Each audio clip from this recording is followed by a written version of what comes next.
Hello, Mark. I'm Hank from your junior class, and my student number is number 31. And I'm going to read the article right now. The title of the article is The Enchanting Music of Sign Language by Christine Sun Kim. And here we go. Interpreter: Piano. P is my favorite musical symbol. It means to play softly. If you're playing a musical instrument and you place a P in a score, you need to play softer. 2 Ps, even softer. 4 Ps, extremely soft. This is my drawing of a P tree, which demonstrates no matter how many thousands upon thousands of Ps there may be, you will never reach complete silence. That's my current definition of silence, a very obscure sound. I'd like to share a little bit about the history of American Sign Language, ASL, plus a bit of my own background. French Sign Language was brought to America during the early 18th century, during the early 18th and 1800s, and as time went by, mixed with local signs, it evolved into a language we know today. It evolved into a language we know today as ASL, so it has a history of about 200 years. I was born deaf, and I was taught to believe that sound wasn't a part of my life, and I believe it to be true. Yes, I realize now that that wasn't the case at all. Sound was very much a part of my life, really on my mind every day as a deaf person living in a world of sound. It's as if I was living in a foreign country, blindly following its rules, costumes, behaviors, and norms without ever questioning them. So how is it that I understand? Well, I watch how people behave and respond to sound. You people are like my loudspeakers and amplify sound. I learn and mirror their behavior. At the same time, I've learned that I create sound, and I've seen how people respond to me. Thus I've learned. For example, don't slam the door. Don't make too much noise when you're eating from the potato chip bag. Don't burp. And when you're eating, make sure you don't scrap your utensils on the plate. All of these things, I term sound ethic. Maybe I think about sound ethic more than the average hearing person does. I am hyper vigilant around sound, and I'm always waiting in eager, nervous anticipation around sound about what's to come next. Hence this drawing. To be TBD, to be decided, TBC, to be continued, TBA, to be announced, and you notice the stuff. There are 2 notes contained in the lines. That's because the lines already contain sound through the subtle smudges and smears. In deaf culture, movement is equivalent to sound. This is a sign for staff in ASL. A typical staff contains 5 lines, yet for me, signing it with my thumb sticking up like that doesn't feel natural. That's why you'll notice in my drawings, I stick to 4 lines on paper. In the year 2008, I had the opportunity to travel to Berlin, Germany for an artist residency there. Prior to this time, I had been working as a painter. During this summer, I visited different museums and gallery spaces, and as I went from one place to the next, I noticed there was no visual art there. At that time, sound was trending, and this struck me. There was no visual art, everything was auditory.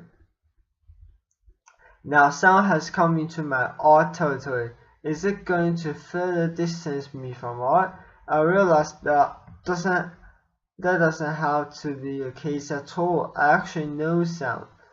I know it so well that it doesn't have to be something just experienced through the years. I could be felt textually or experienced as a visual or even as an idea. So I decided to reclaim ownership of sound and to put it into my practice. And everything that I had been taught regarding sound, I decided to do away with and unlearn. I started creating a new body of work, and when I presented this to the art community, I was blown away with the amount of support and attention I received. I realized sound is like money, power, control, social currency. In the back of my mind, I've always felt that sound was your thing, a hearing person's thing, and sound is so powerful that it could either disempower me and my artwork, or it could empower me. I choose to be empowered.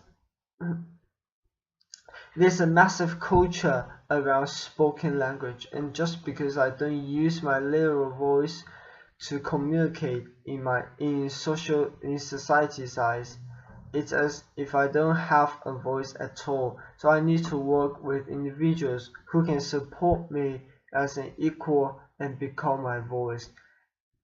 And that way I'm able to maintain relevancy in society today. So at school, I work and institutions. I work with many different ASL interpreters, and their voice becomes my voice and identity.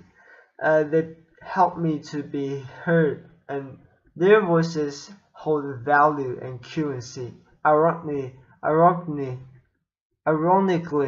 by borrowing out their voices, I'm able to maintain a temporary form of currency, kind of like taking out a loan with a very high interest rate.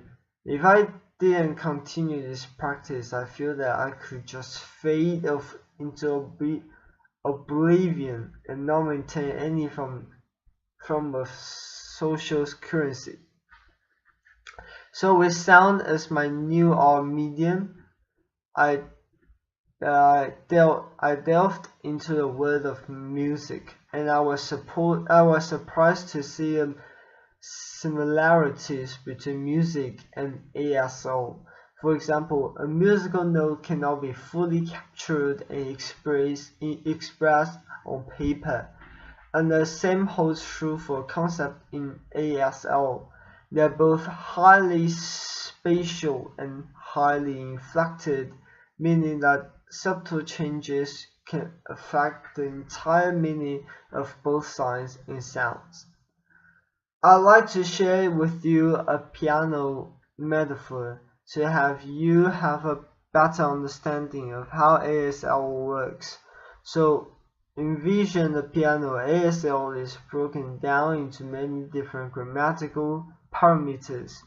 If you assign a different parameter to each finger as you play the piano, such as facial expression, body movement, speed, height, shape, and so on.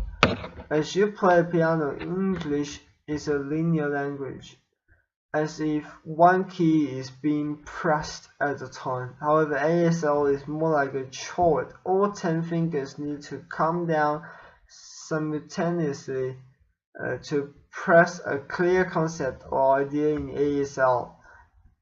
If just one of those keys were to change the chord, you could create a completely different meaning.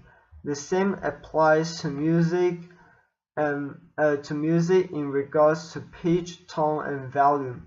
In ASL, by playing around with these different grammatical parameters, you can express different ideas.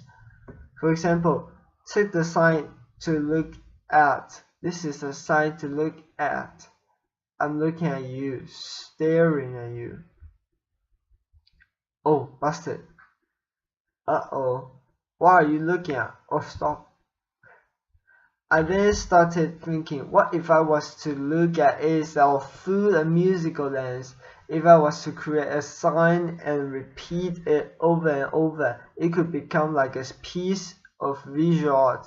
For example, this is a sign for day. As the sun rises and sets, this is all day. If I was to repeat it and slow it down, visually it looks like a piece of music all day. I feel the same holds true for all night. All night. This is all night represented in this drawing. And this led me to thinking about 3 different kinds of nights: last night, overnight, all night long. I feel like the third one has a lot more musicality than the other 2. This represents how time is expressed in ASL and how the distance from your body can express the change in time. For example, 1 hour is 1 hand is 1 hand, 2 hands is 2 hands. Present tense happens closest and in front of the body. Future is in front of the body and the past is to your back. So the first example is a long time ago. A long time ago, then past, used to, and the last one, which is my favorite, with a very romantic and dramatic notion to it: once upon a time. Common time is a musical term with a specific time signature of 4 beats per measure. Yet when I see the word common time, what automatically comes to mind for me is at the same time. So notice RH right hand, LH left hand. We have the stuff across the hand and the chest. I'm now going to demonstrate a hand shape called the flash cloud. Can you please follow along with me? Everybody, hands up. Now we're going to do it in both the head and the chest, kind of like common time. Or at the same time, yes, got it. That means to fall in love in international. International, as a note, is a visual tool to help communicate across cultures and sign languages around the world. The second one I'd like to demonstrate is this. Please follow along with me again. And now this is colonization in ASL. And now the third, please follow along again and again. This is enlightenment in ASL. So let's do all 3 together: fall in love, colonization, and enlightenment. Good job, everyone.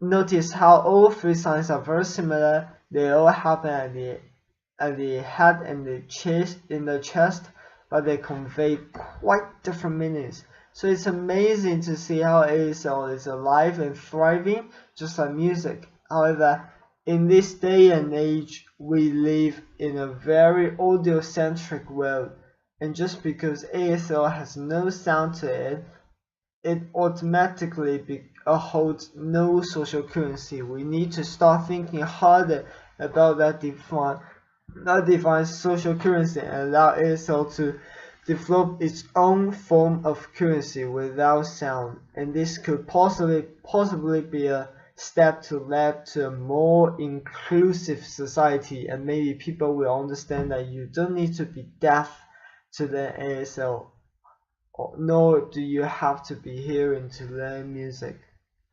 ASL is such a rich treasure that I'd like you to have the same experience, and I'd like to invite you to open your ears, to open your eyes, take part in our culture, and experience our visual language. And you never know, you might just fall in love with us. Thank you. Dennis Kayla Bratton. Hey, that's me. Thank you and goodbye.